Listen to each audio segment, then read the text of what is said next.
All right, everyone, welcome to another episode of Story Time. This is one of the better episodes because I'm not hosting by myself. I'm with CJ. CJ, how are you? Good. Another beautiful day. How's everything? Things are going well, getting busy, that's for sure, with the holidays. True. But I feel like we have very similar weather right now with like the cold and just... Yeah, it's clear and cold today. I think it's like 40-something degrees, even though you probably have it. It has to be colder there because you guys actually get snow. Like, we don't get snow here, really. Yeah, that's true. Everybody thinks because Seattle gets a bunch of rain that they get a bunch of snow, and it's absolutely not that true. Let's check this out. Hey, Siri, what's the altitude of Reno, Nevada? Reno is 4,505 feet above sea level. Hey, Siri, what's the altitude of Seattle? Seattle is 66 feet above sea level. And that's the difference, folks. That is the difference. Just about 4,000 feet of elevation, and it being in the Sierra Mountains. You feel it, though, when you come to Reno. Like, they have notes on the doors for the athletes, like what happens if you're feeling altitude sickness. And it's also crazy because, as I'm sure you know from our FaceTimes and stuff, when you drink in Reno, it is insane. Like, you can go from Arizona, where, I mean, we're both spent a lot of time, but you can drink a decent amount in Arizona and just feel your buzz, whatever, you're good. Right. But Reno, you have one drink and you're like, okay, I'm feeling it. Like, the same thing in Denver, because Denver's 200 feet above, and in Bronco Stadium, as you're turning the corner to walk out of the tunnel on the visitor side, it literally has this just like big old diagram that's like, hey, this is what's supposed to happen, and have fun playing football. Yeah, it's insane, but it makes me, I think it's also why like my allergies are bad just year round because there's so much happening here. But oh well, I still would prefer a Scottsdale winter though, like the 70 degrees. And I think it's still 80 degrees there right now, which very much annoys me. Yeah, they've had a very warm year, that's for sure. Fun for them. Love that for them. Right. But our guest today is somebody that we are both very excited to interview. Arielle Chambers. She is somebody who, correct me if I'm wrong, but if you aren't really involved in the sports world, specifically WNBA, you may not have heard of her, but she is one of the most badass females in sports that I've ever interacted with. She is pretty dope, I will say. And her big claim right now is that she is working with Bleacher Report under House of Highlights, and they have a platform that she's running called Highlight Her. Super dope. Go and look at it on Instagram. They have 78,000 followers, something like that. But yeah, she's really been doing some really cool things trying to illuminate women's sports, namely, as Courtney said, the WNBA. And it's going to be really cool to get some insights about her life in sports and kind of what she has going on next. Yeah, and she is about to hop on with us, so we have to wrap this up. But we will leave you with the little hint that Ari was listed in a very prominent list or group, if you want to call it that, a couple days ago. So we will be chatting with her about that because it's something that I think a lot of people, especially business people, really strive to be a part of. And at under 30 years old, she's been able to do it. So we'll definitely chat about that as well.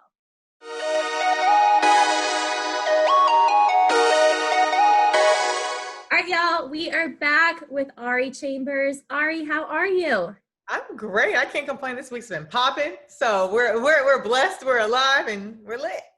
Oh yeah, so we are going to talk about the big news, but what you might consider bigger news is what happened on Twitter following this big announcement. You wanted somebody to reach out to you, and it happened on the same day you got the exciting news. What was it? Okay, so if you're a friend of mine, or if you just know me, like even virtually, you know how much I love Ja Rule. And this has been like a long-standing love since probably I was, what was like 2000. I was 10 years old. So I have been wanting to meet this man since I was in elementary school, and I have been very vocal about it. And it's funny because he and I have the same like talent agency, and so you would think it would happen. And funny story, in July, I was supposed to go to his house to film something, but that was the day I had flown home. And because of the pandemic, I didn't even think to book out of my agency. So my agency was like, "Hey, can you get to Ja Rule's house?" And I was like, gosh, during the one day I go home, I've been in my apartment since March, and the one day is like my time to meet him, and it doesn't happen. So I was like so sad about it, like for so long. And then I got the exciting news, and then I was like, you know what? We have 30 days left of 2020. Let's just have the icing on the cake. Ja Rule, this is my, my last outreach. And then Jen Welter was like, I got you. And then Ja tweeted at me, and I screenshotted it, and I should have made it my phone background. I was freaking out for you. Like, I was pumped. I was like, she is having the best day out of everyone. So. All right. Well, CJ, I know you were doing some reading on Ari and all of her amazing accomplishments. So I was. Well, first, let's start out with what was the bigger news of the day other than the Ja Rule news? What else do we have for the people? So I'm not an early morning riser at all, like by any means. Like I can't even be like, I've been grinding since 5 a.m. No, I'm like one of those that like stays up till 2 and like maybe wakes up at 9:45, 10 o'clock. So I woke up to like 50 text messages, like congrats. And I like went on it, and I was like, oh shoot, this is really real. It's like, you don't know it's coming. You just know you've been nominated. But to know that it, like, you actually received the honor of Forbes 30 under 30, that was like insane to me. And the fact that it's my last year of eligibility, like my first nomination. So it was just like nothing but God's plan worked out in that one. But I am very thankful. I don't take it for granted at all. Like I don't take it lightly at all. And it was like, dang, 2020, you're showing out in a good way. Ain't that the truth? I mean, it's funny because I actually saw it on LinkedIn, like before Courtney even approached me to do this. Like I was just scrolling through LinkedIn, and like I had seen your face go by, and then Courtney's like, yeah, we're interviewing. And I go, like, oh, that's her. I know who that is. It's the interwebs listening to your conversation. No, I'm just kidding. I know, but maybe a little bit. The LinkedIn algorithm knows all it. Whatever. So you're on there. Did you get to go to the summit, the under 30 summit when it actually happened a couple of years ago? No, I have no connection to Forbes.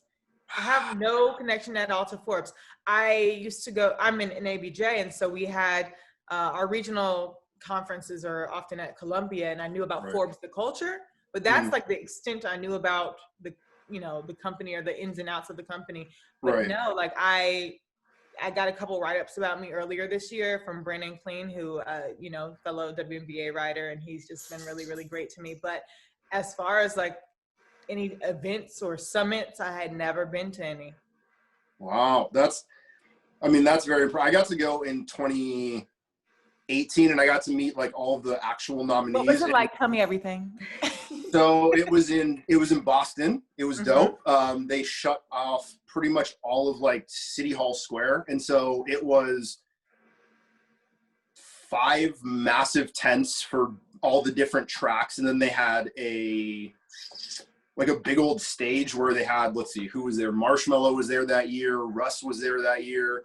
And they had they had a bunch of really, really cool speakers. And it was 3 of the most interesting days I have ever had in my life. It was really cool. That's like a whole bunch of greatness under tents, under like 5 roofs. Just imagine like the most prominent people, or according to Forbes, just like being in one place, and then in that audience that they have to, y'all have to apply to that too, right? So to get into that, like that's just great. I love sharing spaces with people that like I can learn from. And so I hope that once COVID decides to get tired, that like we get to go to the summit and enjoy the time, because that would have been a great experience. Like we were supposed to get a banquet for Right. it, but now we have a Zoom call, and I'm just like, this is such a reflection of 2020. But again, I'm just thankful, I'm blessed that like I was considered and I got it. So yay. That's fair. So another kind of interesting thing that's happening today that you have kind of interesting involvement with is it is Alpha Phi Alpha's founding day. Yeah, And it I is. know you have a connection with them. Let's talk about that really fast. It's I have a very couple important connections fraternity with to them. me. So You said you're an Alpha? my grandpa is. My grandpa was. My dad is an Alpha, so you Okay. didn't know that, but I'm letting you know that. And at North Carolina State University, I did this Black and Gold pageant, and so I was able to represent for Alpha Phi Alpha Fraternity Incorporated when I was in college. So shout out to them and happy Founders Day to everybody out there. But yeah, it's funny because my dad has never been so proud of me until I did that pageant. He just wanted me in some Black and Gold. So I did that for Arielle Chambers, who is also in the media space, but also my dad. That's You very really cool. did the research. What, you on my Facebook? No, that was on LinkedIn. Was it? Yeah. I don't remember putting that up. That's Oh yeah. extra of me. It's real I extra. mean, that's on LinkedIn. I mean, so it goes, and so is your cheer stuff too. Oh, I talk about that often. I'm NC State cheerleading to the death of me, like pack pride, grew up around it, born and raised around it. My all-star cheer gym. We take competitive cheerleading really seriously in North Carolina. Cheer Extreme. Yeah. So before Cheer Extreme existed, we had a gym called Champion Cheer Gym. And Kathy Bucky was the owner of Champion Cheer Gym. And she was also the head coach of NC State in the 90s. Okay. So in 1995, I started going to Champion Cheer Gym and got to see the NC State cheerleaders practice there. And then, you know, they all girls still remained in the gym when I was like 10 or 11, but then the co-ed used to practice on campus. Anyways, I said all that to say this. Like, I grew up around NC State cheerleading. Kathy Bucky like made me. She was, you know, my gym owner when I was small. She was somebody to look up to, and I just, being able to wear the S on my chest when I was in college was really freaking dope. And I don't know if you see, like, NC State cheer often tweets me like it's like a big family. We're just, you know, you get stuck in it. I have my NCAA trophies over here. It's crazy. I don't let it go. How many times did y'all go to NCA? Every year. NC State's one of the top cheerleading programs, and we have 120 spirit athletes that go. We have all girl red, all girl white, large co-ed, small co-ed, dance with hip hop and jazz. Because you guys are the Ladybirds, like in dance. You guys are the Louisville Ladybirds big competitors, huh? Yeah, that's exactly. So yeah, Louisville. Yeah. It's always NC State, Louisville, in like 3 divisions. Yeah, but that's always the rival. And back when I was cheering in college, Maryland was really good too. Maryland was really good. And Oklahoma State was great in co-ed, but like I did all girl, and in Maryland and Louisville were just a terror. That's fair. That's actually, it's interesting. So you probably cheered against a few of my old teammates. Where did you cheer? Did you cheer gym time? So no, I'm actually from here in Seattle, and so there were a few of us that made it from here that ended up going to Louisville, and one person started at, what was it? Jesus Christ, I totally forgot. Oh, TVCC. They went to TVCC and then went over there and was on co-ed. Mm-hmm. And so 3 of my friends came from South Elite over here in Seattle. We are, or may I say, they are a very, very small program. The claim to fame was winning international the first year the international all-girl was a thing. Mm-hmm. And they got second in small co-ed once. So the way Champion did it, like, once Kathy sold the gym, everybody went to Cheer Extreme. So we've probably seen each other. Oh my gosh. I never felt so connected to somebody. Like, because whenever I feel like I have to justify, like, no, like, there's a whole all-star cheerleading world out there. Now I'm like, oh, you get me. You get me. You know, when you said Louisville, I was like, oh, you know, like, the divisions, and you know, like, who is top tier. But yeah. Oh yeah. Well, I was talking to CJ, like, when we did the intro for this, I was like, I started talking to Ari because we were talking about all-star cheer. Like, we were talking about Cheer Extreme. And, like, I forget what started our conversation, but we were both like, oh, my God, we're both all-star cheerleaders back in the day, like, retired.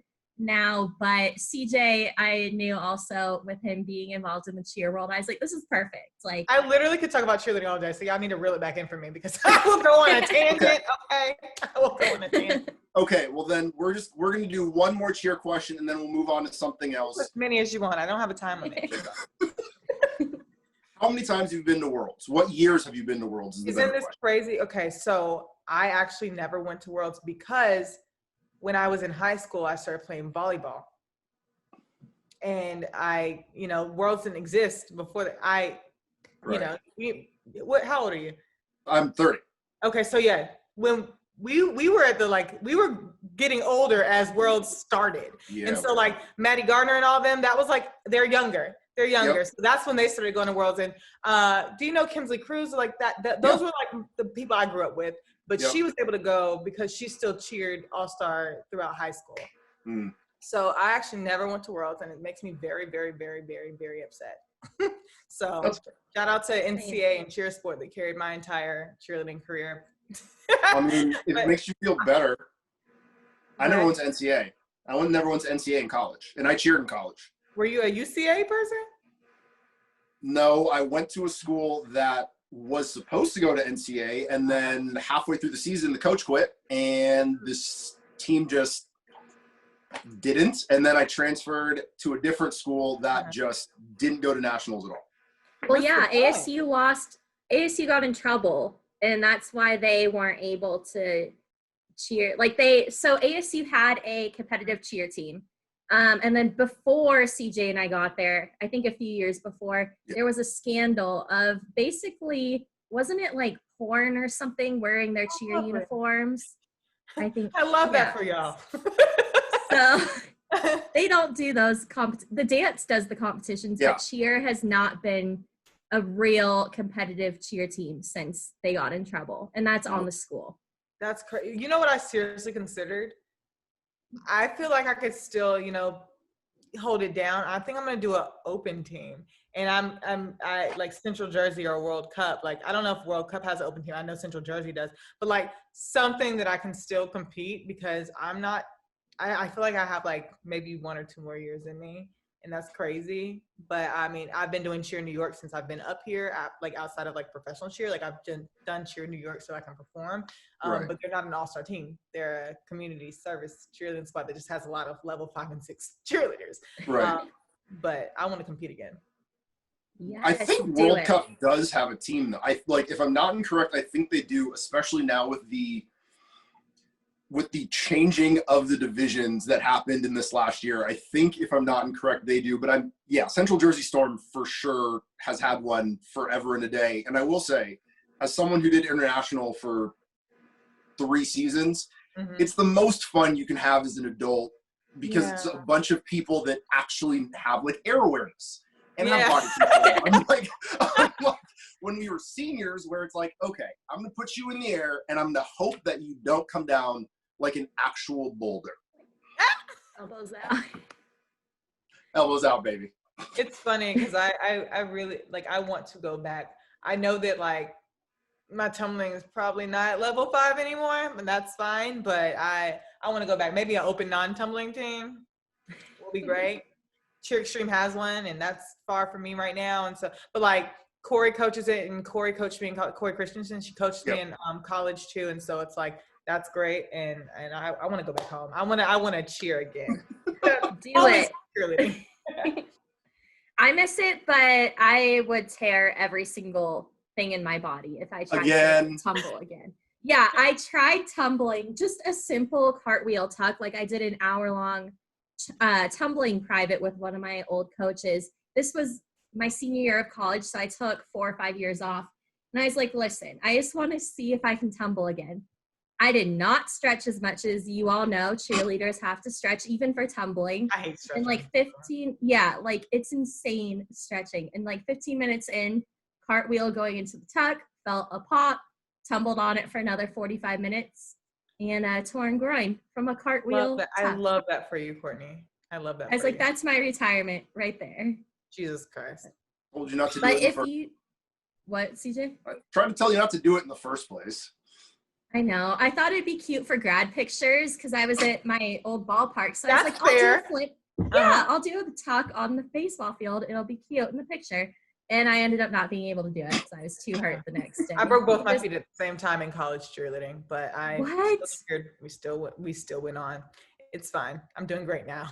Feet are repaired. Cheerleaders are tough. Like it requires another level of crazy to cheer because you get hurt and you're like still going. I agree.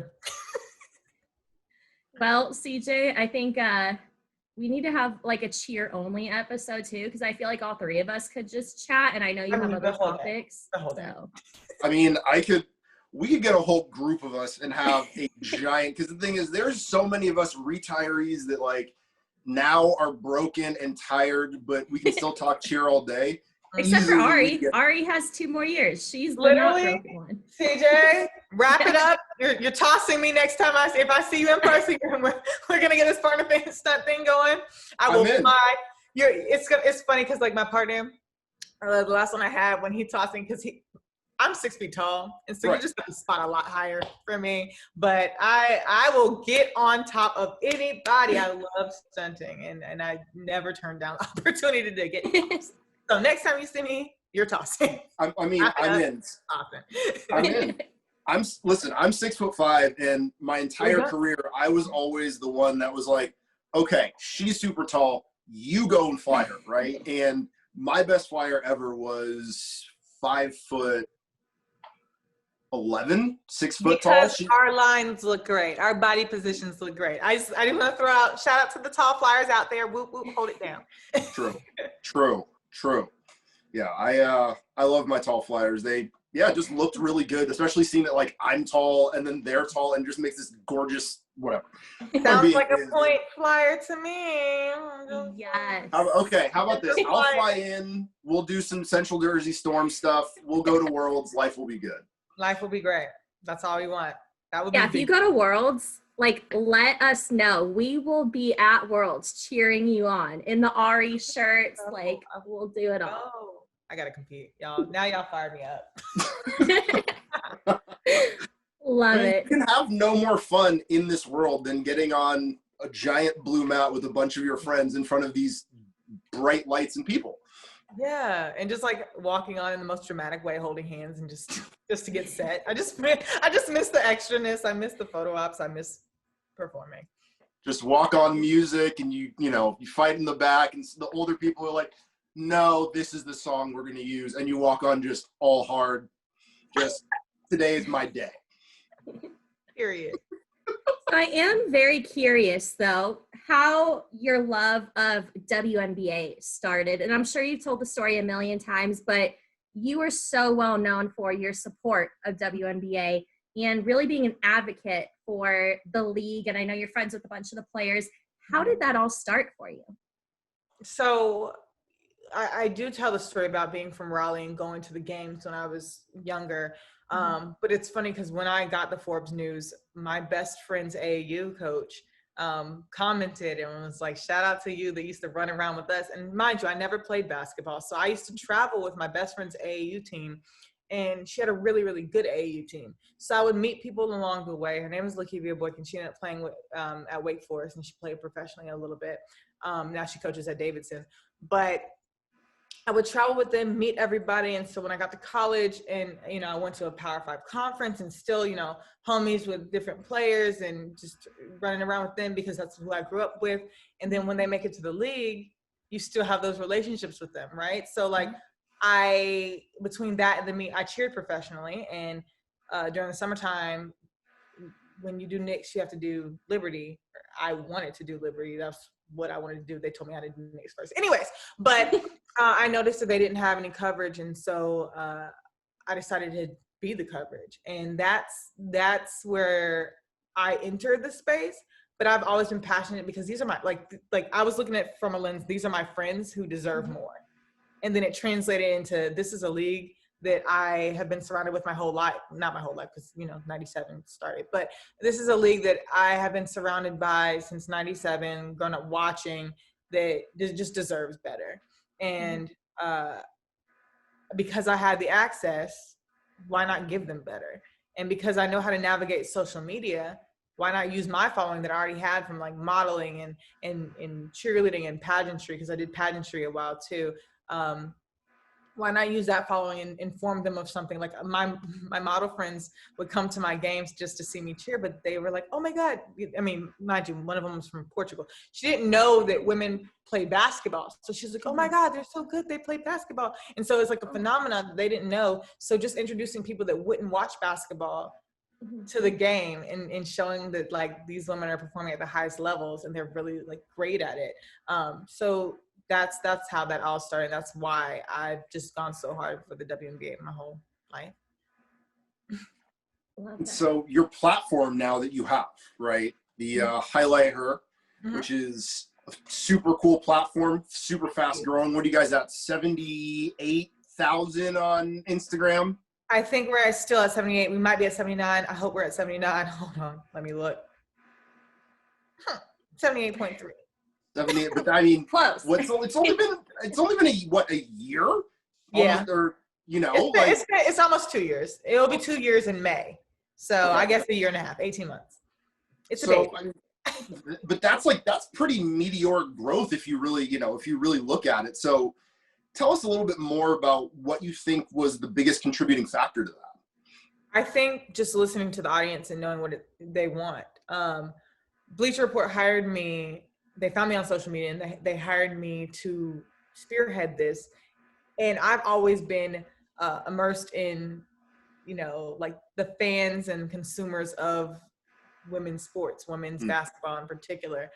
Bleacher actually wanted me to do all sports. So I'm learning all sports, but as I'm learning all sports, I can contribute my knowledge of the game to the people out there too. So it's like a mutual learning and we're growing together. And so I think that Highlight Her is a space where people can grow together and learn about new things in that space and in the women's side of things. So it's like a community that's like none other. And I really do love interacting and paying attention to people and like digging up those athletes or artists or talent or, regular people that do dope things that won't normally be looked at because we don't discriminate based on age, ability, or level. So you can play whatever, you can do whatever, you can be however old or young. Again, all abilities.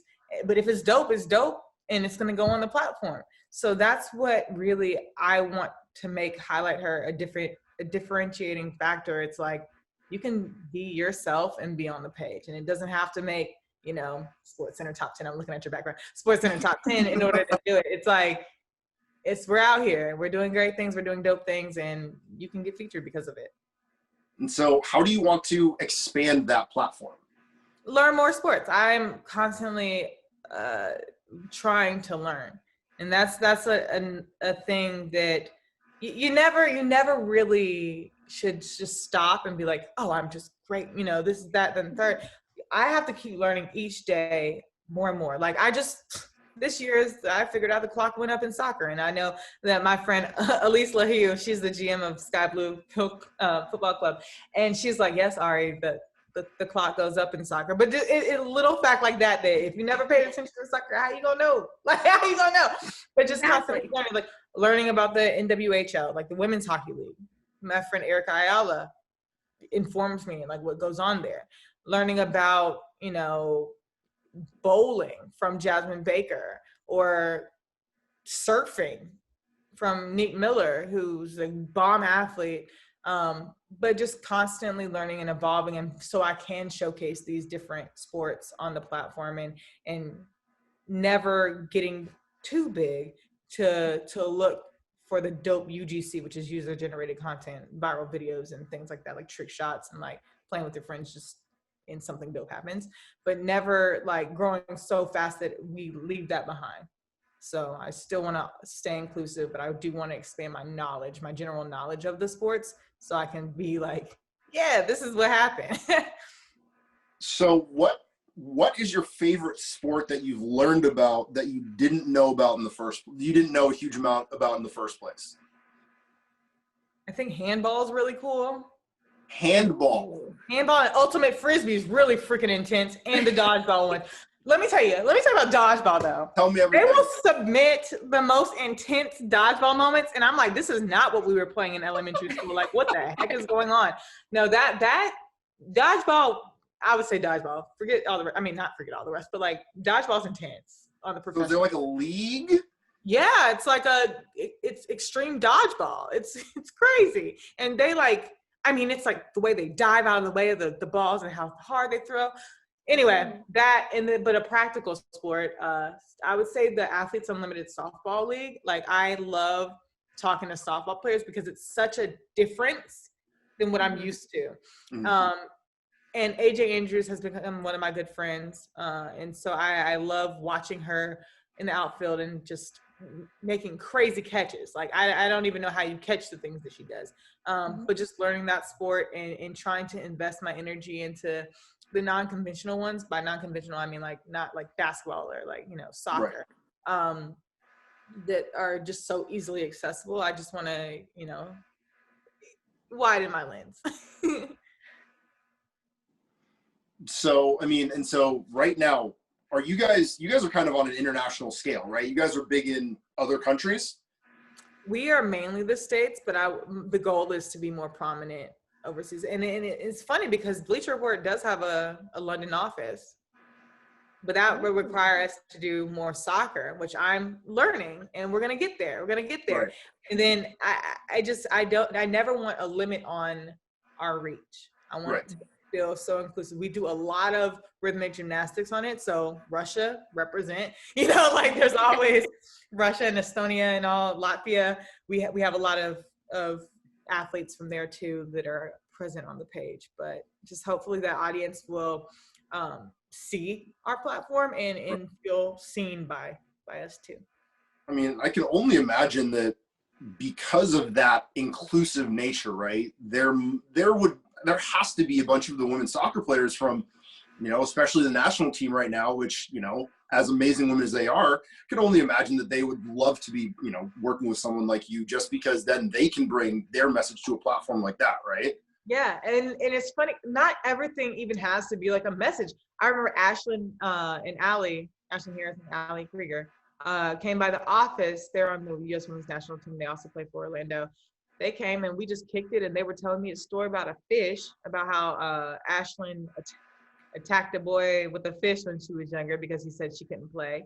And I was like, hold on. And I set up my cell phone like I did in the old times, and I recorded it. Like, we didn't need a whole production team. She was just telling me a funny story. We threw that up on the platform. But then we have more serious issues like Black Lives Matter movement and voting, where I talked to Crystal Dunn, I talk to her like often on my platform, and I love her, and she gives me energy when she needs to give me energy, and then she gives me the real when she needs to give me the real. And so, yeah, the soccer players are dope. They're very outspoken. They're empowered because they do have the support. But so is the WNBA. The WNBA has always been on the forefront of everything, taking the risk when nobody else would, having the perspective when nobody else did.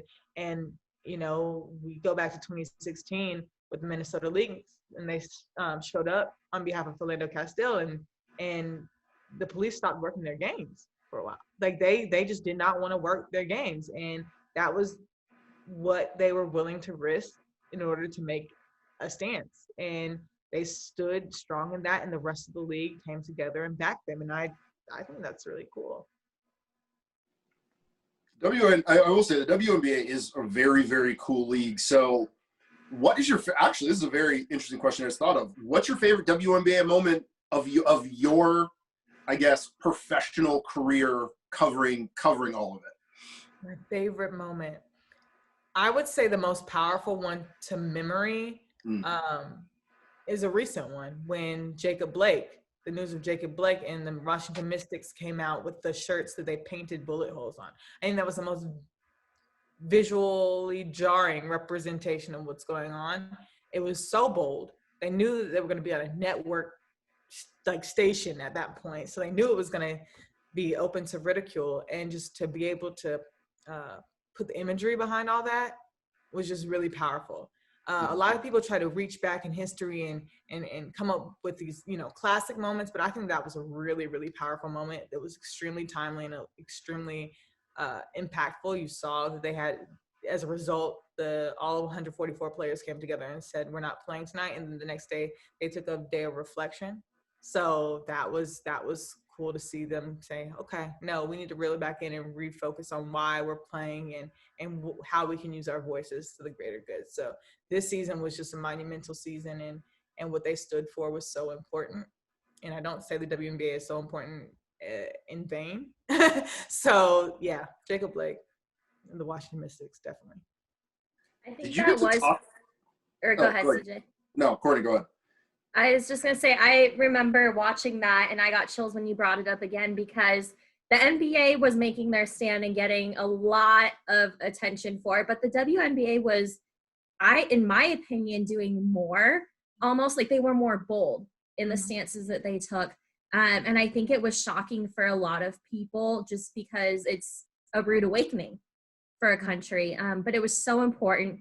And I have to ask, just because I feel like, I don't know if it's because I'm a woman in sports or whatever it might be, but whenever I have a hot take, like I did a tweet that somehow went viral that said you can tell a lot about a man by the way he talks about women in sports. And it opened it up to a lot of hate, mostly from men. So for you talking just all the time, using your platform about how important women in sports are, and how the importance of the WNBA and them speaking up, how much hate do you receive? And because everybody gets some sort of hate on social media, but how do you just use it and turn it into motivation for you? I don't think I'm motivated by hate.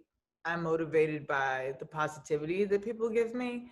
I used to get upset at the hate. It was never like a motivator. It was never like, I want to prove you wrong, which is interesting to me because I am extremely competitive, extremely athletic, but I never felt like they would be the ones to push me forward.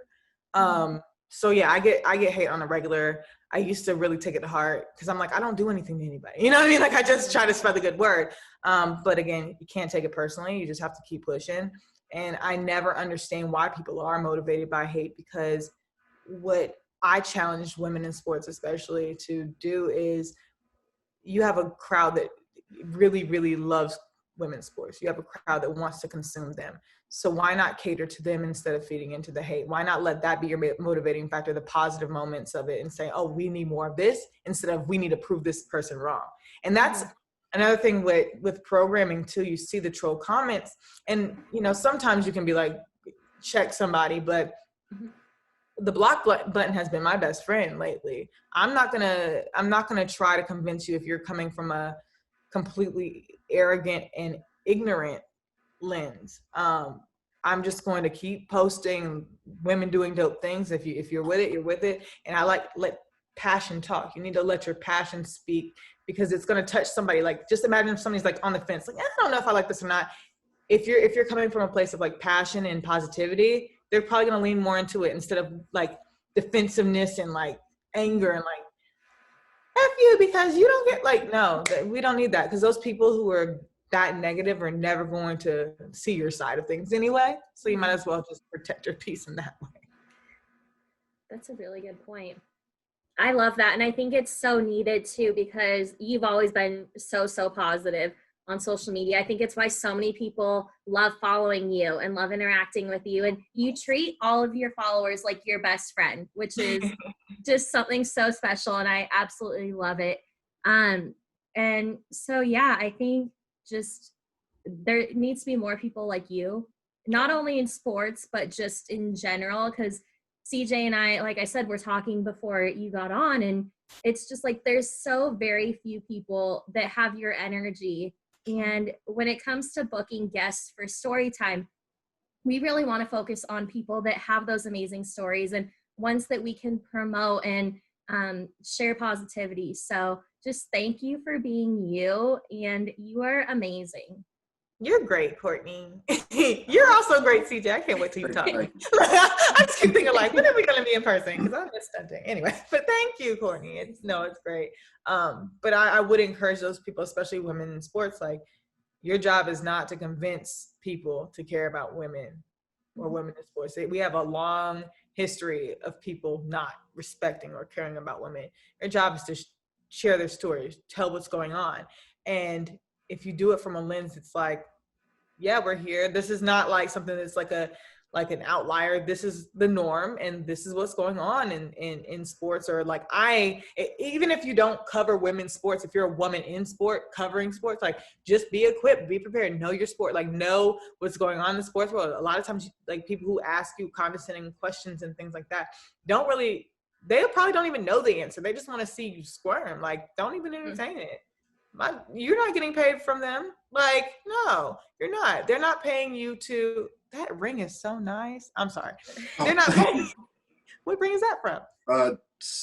Bowl game in 2012. Yes, bowl game in 2012. Anyway, they're not paying you, and so you don't owe them any of that type of energy at all, or time. Time is money. Okay, time is money. Preach. And just side note, CJ wears this ring all the time just to like show off a little bit. Even when he's just hanging out with somebody, he'll be like, do stuff so like, at least it's not my other two. At least I'm not wearing two of them anymore. Because I would be wearing true. You did three. Have that other. I love that level. I'd wear three. Keep it up, CJ. I love that level of extra. Why not? I earned it, right? Period. Yeah, CJ also is, like he said, he's 6'5". He's this like big dude, and he also will wear team gear around, and people assume he's a player on the team. So they'll like ask for pictures, ask for an autograph, and CJ is just like, "Yep, I'll go ahead and like take a picture with you." Let's pause for a second. I was actually at Nike Town last week. I was wearing a regular pair of sweats. I was wearing a regular sweatshirt, like nothing special. And literally this woman comes up to me and she goes, "Can I take a picture with you?" And I was looking and I was like, just trying to buy a sweatshirt. And she goes, "I tell my son all the time that I meet famous people when I'm out." And I go, and I look at the guy that he's selling me something, and we just go, and I'm like, okay. You should have been like, "Would you like an autograph as well?" I would have milked that. I'd been like, "Yes." Tell your son I love it. Like, I mean, milk these moments. That's hilarious. I've done that. Like when I was living in New York City the summer after I left ASU, I did that, and I actually ended up meeting Busta Rhymes. There's that. I love Busta. He's a big teddy bear. He's a nice guy. Very nice guy. From what I can tell. He seemed so nice on Masked Singer. He was the first eliminated, but I was like, oh my God, he seems so sweet. Like when they unmasked him, he was just like the nicest guy in the world. The Masked Singer always makes me angry because before we were all mad at Lil Wayne, it was like everything to me. And I was like, I will never forgive you guys for eliminating him the first elimination. I was so upset. I was so upset because I have seen him live. I've listened to his music literally since Fireman. And my dumb self is like trying to figure out who this voice is. And then when he was unmasked, I was like, Courtney, you have listened to him for over a decade and you couldn't get it. Like I was so just mortified for myself that I could not get him right.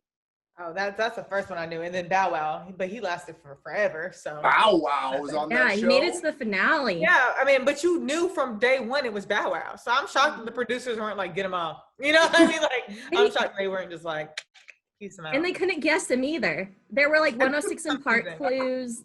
Like how you didn't get it after, like, I'll give you the first one. We're confused on the first one. Second one, come on, bro. Yeah. Come on. President called Little Romeo and said, just have the entire group of them. Yo, Romeo, that would be sick. Romeo's I don't think I'd recognize playing basketball in his backyard. He's fine. Didn't he play at USC or something like that? He did. I think it was UCLA, but he did. Oh, yeah. Mm-hmm. 1 year. Yeah. Well, 1 year. I mean, listen, he did it though. He did it, which is dope, especially after being like a child star. Being able to still like do something else at that level is cool. Mm-hmm. But Master P raised them right, and I love how Master P has just been. He's like low-key so wealthy and so smart. So Romeo's gonna be all right. Oh yeah, for sure. All right, well, Ari, we have taken up more of your time than I said we would, but it has been so great chatting with you. We'll have to do this again. You were, like I said, amazing, and it's been an honor to chat with you today. So thank you. Thanks, guys. I'm wearing my cheerleader uniform next time, I swear. And then we can turn this into we can just have like a little crop tops on and just be like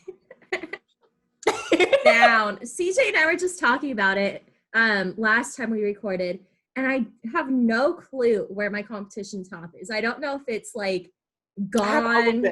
All of them lined up in order. It's kind of sick. Do you really? I do. From like twinkle stuff. Okay, before the whole world's phenomenon, there were no levels. It was just like novice, intermediate, and advanced. So when I was a twinkle, I don't know if y'all remember before, those type of things. When like I was the minis. I saw my little itty bitty top, my little CCG champion cheer gym thing. Anyways, but that's fun fact. Love it. I know. I think I moved too many times because I hate packing. So I would just bag stuff up and be like, all right, this is charity. And I have a feeling that's what happened with my uniform. I keep everything. It was a sad day when I realized I didn't have it anymore. But we'll do this again. We'll chat cheerleading and it'll be great. Okay, guys. Thank you.